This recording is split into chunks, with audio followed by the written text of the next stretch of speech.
આગળ વાત કરીએ તો સમગ્ર રાજ્યની સાથે સુરતમાં પણ સ્વાઇન ફ્લૂ વકરી રહ્યો છે।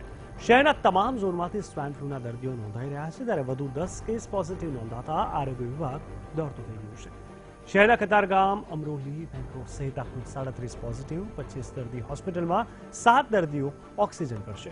સુરત આખું સ્વાઇન ફ્લૂના ભરડામાં, દરેક ઝોનમાં કેસ। પાણીજન્ય રોગચાળાથી વધુ 2ના મોત।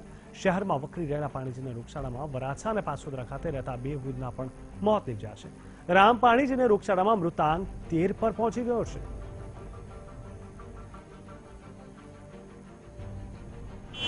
સુરત શહેરમાં અત્યાર સુધીમાં સ્વાઇન ફ્લૂના 37 કેસ નોંધાયા છે, પોઝિટિવ હોય એવા અલગ અલગ વિસ્તારોમાં।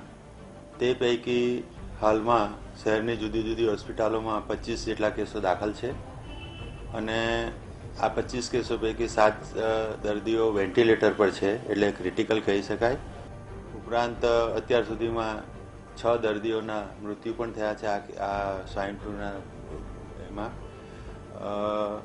ખાસ કરીને જાહેર જનતાને જે અપીલ છે કે આપ સૌને જો કોઈ શરદી, ખાંસી કે તાવ જેવું લાગતું હોય તો તે એવા દર્દીઓએ ભીડભાડવાળી જગ્યાએ જવાનું ટાળવું જોઈએ, બને ત્યાં સુધી ઘરમાં રહેવું જોઈએ અને અધિકૃત ડૉક્ટર પાસે જઈને એમની સલાહ પ્રમાણે એમની સારવાર કરાવવી જોઈએ।